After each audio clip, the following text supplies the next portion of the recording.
Hey guys, and welcome to a brand new video here on FPL Now. Today we're going to be going over my team selection for game week 27 and the transfers that I'm thinking of making. So if you're excited for the video, make sure to drop a like down below, leave a comment, what are your plans for game week 27, subscribe if you're brand new, and let's get into the video.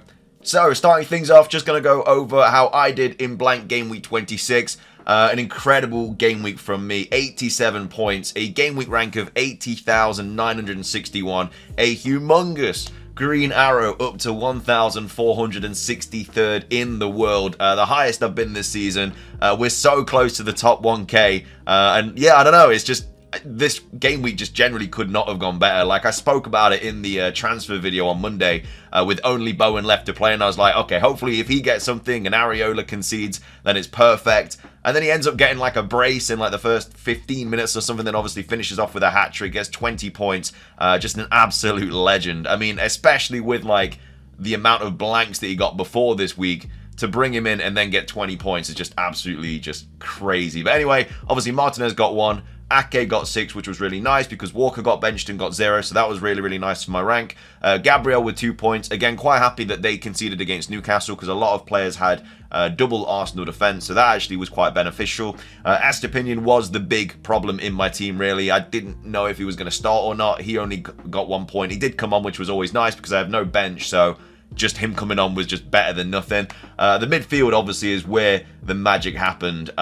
15 points from Douglas Luiz, 11 from Foden, 10 from Saka, and 20 from Bowen.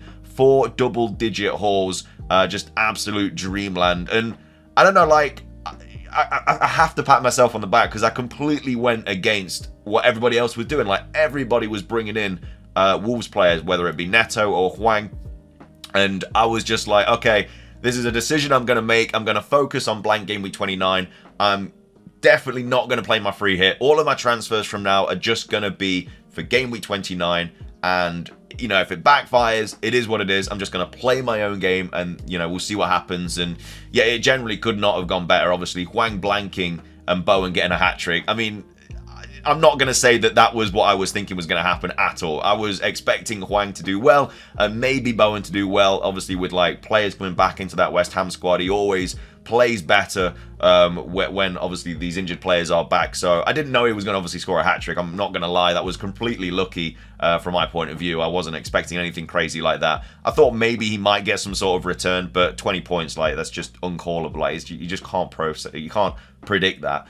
But yeah, going against Hwang, obviously, even if you did go with Hwang, it might not even be that bad because obviously Bournemouth lost last night. So if Brighton beat Wolves tonight, then, you know, Wolves and Bournemouth are on in game week 29. And that's a massive game because a lot of people are bringing in Wolves players anywhere from last week. And a lot of people are going to be bringing Bournemouth players in from game week 20 for the double 28. So that is a massive fixture. So even if you did go Hwang over Bowen, you know, it's still not the worst thing in the world because this may now, if that fixture is on, allow you to not play the free hit in 29, so it might be very beneficial regardless. I mean, like I say, I'll probably bring in a Wolves player if that's the case. Obviously, I'll be bringing in Bournemouth players. Like, it'd be silly not to bring in Bournemouth players if their fixture's on 29 because they've got a big double in 28, which you really want to attack, and then they've got a really good fixture in 20. Well, not really good, but they've got a fixture in 29, so that's the whole situation with that. But yeah, really, really good midfield this week. Cannot complain. And then, I mean, the forwards did well as well, really. I mean, Solanke with the 2 points does have a knee injury as well, which is why he missed the FA Cup last night. I'm hoping it's not too bad because that's just like a massive spanner in the works. Like, who do you bring in for him, really? Like, maybe Tony or someone, but Tony's got terrible fixtures up until game week 29, so hopefully he is fine. Even if he misses 27, you know, I can just play 5 midfielders this week, so it's not the worst thing in the world. He just has to be okay for 28. But if he does completely miss out at 27, then does that kind of shake the captaincy a little bit? Haaland picking up 10 points, being my captain. I mean, scoring, what, 5 last night? It's absolutely ridiculous. De Bruyne 4 assists. It's just silly, really. Like, where was that when I triple captained him? Just the amount of sheer points would have been on the week we triple captain if he went and did that, but it is what it is. And then Watkins picking up 9 points as well, and then obviously my bench not playing. So yeah, all in all, like, probably the best game week I've had of the season. Just not the highest scorer, but obviously, like, just the amount of swings that went my way, like, ridiculous. Like, the average was 46. I nearly doubled that.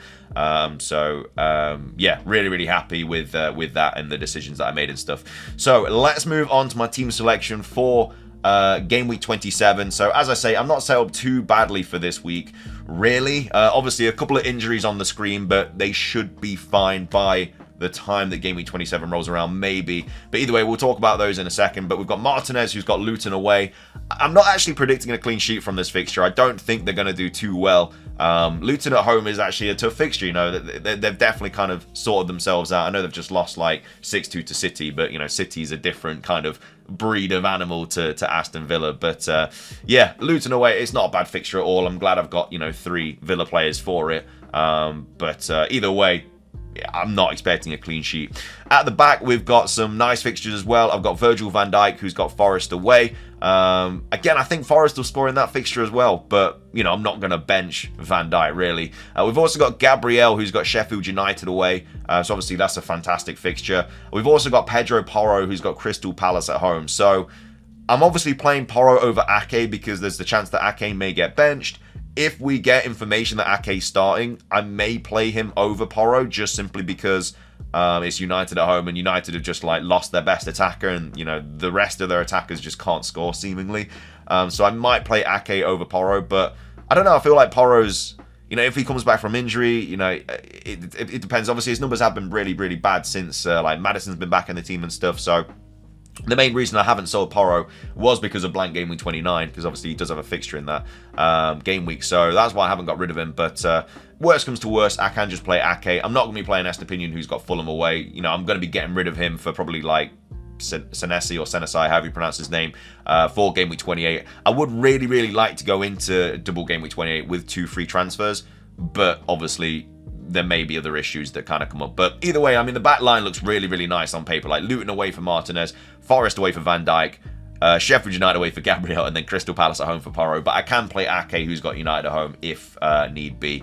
So yeah, that's the back line. In midfield, we've got Douglas Luiz, who's got Luton away, Foden, who's got Man United at home, Palmer, who's got Brentford away, and then Saka, who's got Sheffield United away as well. So that's really, really nice fixtures as well across the board for my midfield. So on paper, it could be another very, very good week, but you never know. Like, I didn't think blank game week 26 was going to be that good. Ended up being one of the best game weeks of the season. This looks really, really good on paper. It might turn out to be one of the worst game weeks on paper. You just don't know.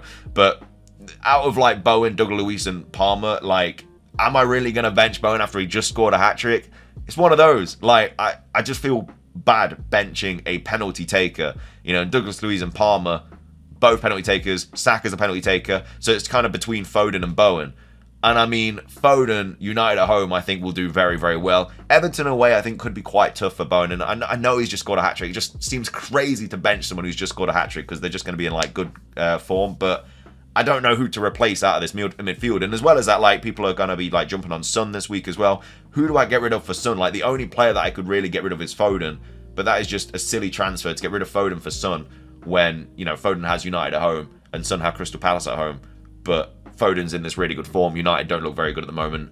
And yeah, Son is a great player that I will want to own for game week 29, but I don't think I need him yet because they've got Villa away the fixture after, and it's just not ideal, really. So yeah, that's the kind of issue with the midfield. Obviously, if Solanke is out, then I will just play Bowen, and I'll just play a 3-5-2. And if Porro's out, I can just play Ake. So I have a really, really strong bench this week. And if things go wrong, then I can just play them instead. And I don't mind playing Ake, who's got United at home. I don't mind playing Bowen, who's got Everton away. Like, they're not terrible fixtures. They're just not as good fixtures as the players that I have on my team right now. So I don't think there's a problem there. But yeah, up top, we've got Solanke, who's got Burnley away. Again, has a knee issue. I think he'll be okay. But again, we'll have to wait and see. Haaland, my current captaincy with Man United at home, he absolutely went crazy in this fixture last season. So hopefully he can do that again. And then Watkins, who's got Luton away as well. I mean, there's a lot of really good captaincy shouts this week. Foden, Haaland, Solanke, if he's fit, Watkins, Saka, like all really, really good shouts. So it is very much like who do you back? But I feel like Haaland, at the kind of stage I'm at now with this rank, I have to play it safe. Like, I can't really afford to just take a bet on like a different captaincy. I feel like Haaland's going to be incredibly, the expected ownership of Haaland's going to be very, very high, and I think it's just going to be playing that safe and just getting my other players ready and right and stuff. So that's the main reason I'm going for Haaland, to kind of protect my rank. But, you know, if Haaland blanks and Saka does well, and, you know, then that's fair enough. I mean, he is my vice captain, but I just don't feel confident playing a different captaincy this week. I don't know. Now I've got this rank, I just want to protect it a little bit and try and slip into the top 1k, but we'll see what happens there. But that's the team. I mean, it looks pretty strong. If we move over to the transfers for game week 27, I've got a lot of money in the bank as well. I mean, like I say, a really nice position. I've got a free transfer with 2.1 mil in the bank. I can kind of bring in any player that I want, barring like Salah and stuff like that. So like I say, the only midfielder I would really want this week is Son, but you know, that's not the most ideal. And I know that like Foden's got Liverpool away next week, which obviously isn't a great fixture either, but I can easily just like get rid of him next week instead and bring in somebody else, maybe a different midfielder. Probably not, because like, you know, I'm not going to get rid of Saka. Douglas Luiz, Bowen both playing 29, and I'm probably not going to get rid of Palmer, who's got Newcastle at home. But and I want to kind of concentrate on like double game week players in 28. I really hope that the Bournemouth fixture's on, because it just makes life so much easier, because then in double game week 28 I can just roll the transfer in 27. Double game week 28 I can literally just bring in like I mean, it depends. If Luton's got a fixture in 29, then I might bring a Luton player in. Like I think Senesi, even though he's on like 8 yellows, I think is probably the defender I would go with. You could even go with Neto, to be fair, in goal. That's quite a safe choice, but for me there's not really much point, because I've already got Martinez who's playing in 29. So I don't think it makes too much sense. Same with people who have got like Areola, like he's already playing in 29. You just play him instead.